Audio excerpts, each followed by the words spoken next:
Baik, Assalamualaikum warahmatullahi wabarakatuh. Selamat pagi untuk kelas TIPS A dan kelas TIPS B. Senang sekali pada hari ini saya bisa bertemu kembali di pertemuan yang kedua.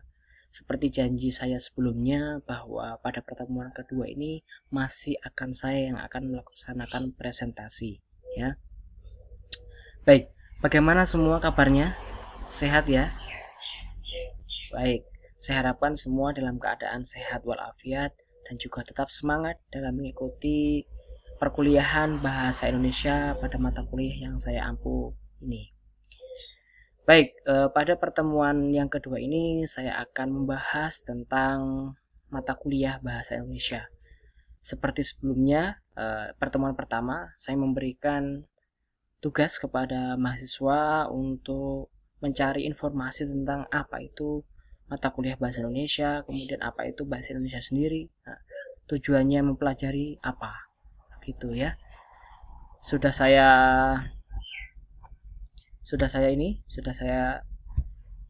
rangkum dari beberapa mahasiswa. Ini saya pilih secara acak dulu ya. Tentang apa kata mahasiswa tentang mata kuliah bahasa Indonesia. Baik.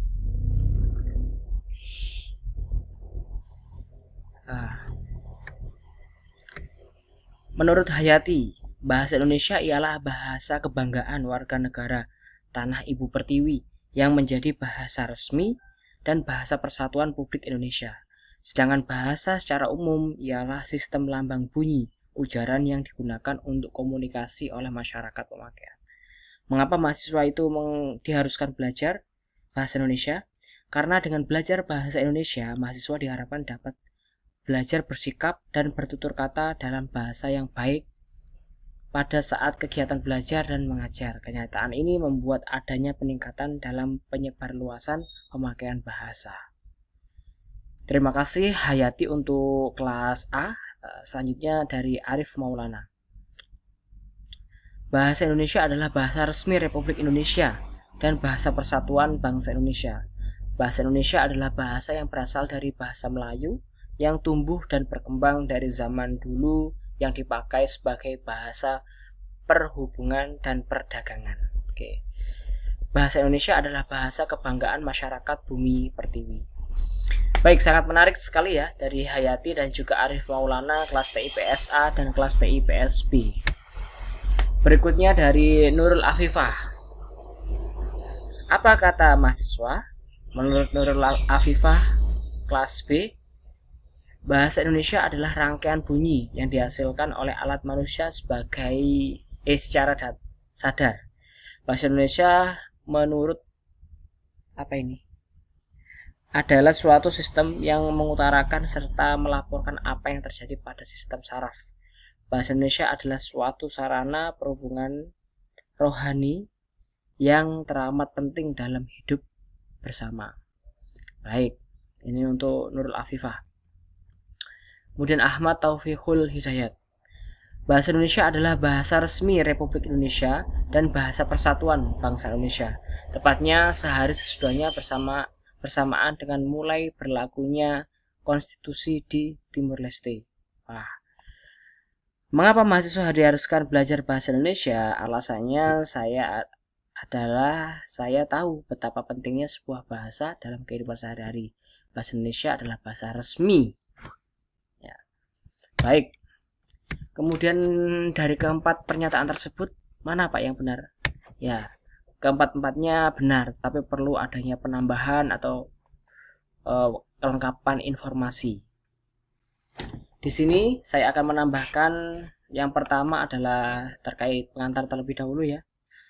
Mata kuliah bahasa Indonesia salah satu mata kuliah wajib. Ya, mata kuliah wajib yang diberikan kepada mahasiswa di tingkat pertama atau semester 1. Selain bahasa Indonesia itu ada pendidikan kewarganegaraan, kemudian pendidikan agama. Nah, hal ini sesuai dengan keputusan Direktur Jenderal nomor 43 di keputusan tahun 2006 gitu ya, tentang rambu-rambu pelaksanaan mata kuliah pengembangan kepribadian ya. Jadi selain bahasa Indonesia itu ada pendidikan pendidikan kewarganegaraan, pendidikan agama gitu. Dari sini dasar hukumnya dapat dipahami ya, mengapa mahasiswa wajib untuk belajar bahasa Indonesia khususnya di semester awal atau semester 1. Baik, ini pemahaman yang pertama. Selanjutnya, ya, yang kita pelajari nanti ada beberapa hal ya. Yang pertama adalah kedudukan bahasa Indonesia itu sendiri, ya, mulai dari sejarahnya, kemudian bahasa Indonesia sebagai bahasa persatuan, sebagai bahasa keilmuan, teknologi, seni, dan fungsi serta peran bahasa Indonesia dalam pembangunan bangsa. Nah, ini nanti beberapa kajian yang akan kita bahas terlebih dahulu untuk memberikan penguatan awal tentang mata kuliah bahasa Indonesia. Nah, selain dari kedudukan bahasa Indonesia tersebut, ada beberapa hal yang perlu dipelajari juga oleh mahasiswa TIPSA dan TIPSB, yakni terkait dengan 4 keterampilan berbahasa ya, mulai dari menulis, menyimak, membaca sampai dengan berbicara. Nah, masing-masing keterampilan itu nanti kita akan bahas bersama. Harapannya supaya nanti ketika sudah lulus mata kuliah ini, mahasiswa dapat menguasai 4 keterampilan berbahasa, mulai dari menulis, menyimak, berbicara sampai dengan membaca. Nah, apa saja Pak yang dipelajari dalam 4 keterampilan tersebut? Ini contoh ya. Yang pertama ini menulis. Menulis yang berhubungan dengan akademik ya, ada menulis makalah, kemudian menulis rangkuman, sampai dengan resensi buku. Resensi buku itu adalah menulis kembali isi dari buku menurut versi penulis. Gitu. Kemudian yang kedua itu menyimak. Menyimak ada beberapa hal yang disimak, mulai dari visual, kemudian dari teks ini ya, membaca indera penglihatan, kemudian audio, mendengarkan sampai dengan gabungan keduanya. Kemudian membaca tulisan-tulisan artikel ilmiah, tulisan populer, mungkin juga nanti sastra, sampai dengan informasi yang melalui internet, sehingga nanti mahasiswa terbiasa untuk membaca atau menyimak terlebih dahulu apa yang disampaikan, baru kemudian berpendapat atau berargumen seperti itu ya. Jadi tidak semena-mena berargumen, berbicara, tapi tanpa adanya dasar, tanpa adanya kemampuan untuk membaca dan menyimak dengan baik. Terakhir adalah berbicara. Nah, berbicara nanti kita akan berlatih melakukan presentasi, kemudian berlatih sebagai narasumber seminar, berlatih berpidato. Nah, itu ya. 4 kajian yang akan kita bahas bersama nanti 1 semester ini gitu. Nah, selanjutnya bahasa sebagai alat komunikasi ya. Sebagai makhluk sosial kan kita selalu berhubungan atau berinteraksi dengan manusia yang lain ya. Tentu kita membutuhkan media komunikasi. Nah, media komunikasi yang paling efektif untuk berbicara atau berkomunikasi dengan orang lain adalah bahasa gitu. Dengan menggunakan bahasa, ide, pikiran, gagasan kita dapat dipahami oleh orang lain. Sebagai seorang yang berbahasa, kita harus memilih bahasa yang baik dan benar ya. Apa coba bahasa yang baik dan benar itu apa ya?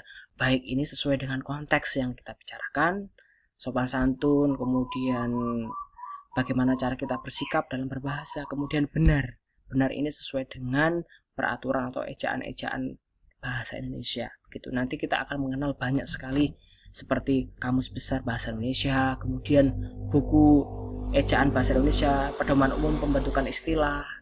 Itu nanti buku-buku yang akan kita pelajari sebagai bekal kita untuk berbahasa yang benar atau sesuai dengan aturan gitu. Selanjutnya tadi sudah saya sampaikan ya, aspek-aspeknya ada membaca, menulis, berbicara, dan menyimak. Nah, keempat aspek ini adalah saling berhubungan ya, baik membaca, menulis, berbicara, dan menyimak. Seorang yang membaca itu diperlukan untuk kemampuan menulisnya. Semakin banyak bacaan, maka inspirasi yang dihasilkan untuk mencurahkan ide atau menulis itu semakin bagus. Kemudian berbicara. Nah, berbicara ini juga demikian membutuhkan orang-orang yang rajin membaca, dan juga mungkin nanti ada orang yang sebelum berbicara itu harus menuliskan dulu apa yang akan dibicarakan. Nah, keterampilan menulis itulah yang kemudian digunakan untuk berbicara sampai dengan menyimak. Nah, menyimak ini ketika seorang akan berbicara tentu harus mendapatkan informasi yang didengar atau yang disimak itu dengan tepat, baru kemudian bisa mengungkapkan gaya bicaranya, begitu ya. Jadi keempat-empatnya ini adalah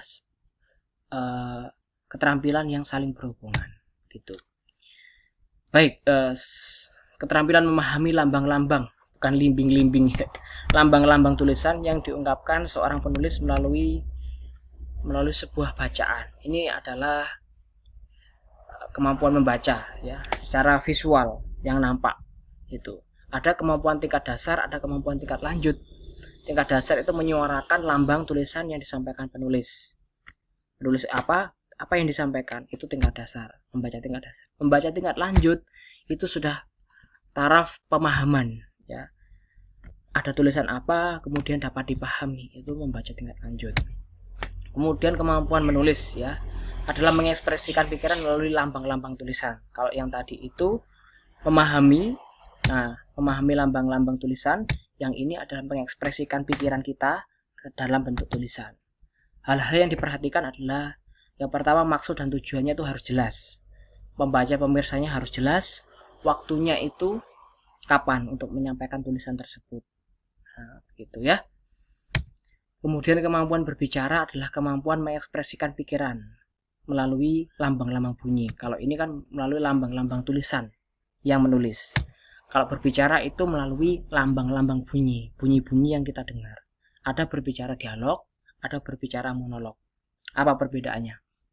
Ya, kalau berbicara dialog itu berbicara di hadapan umum, membutuhkan interaksi. Kemudian kalau monolog itu berbicara sendiri, ya.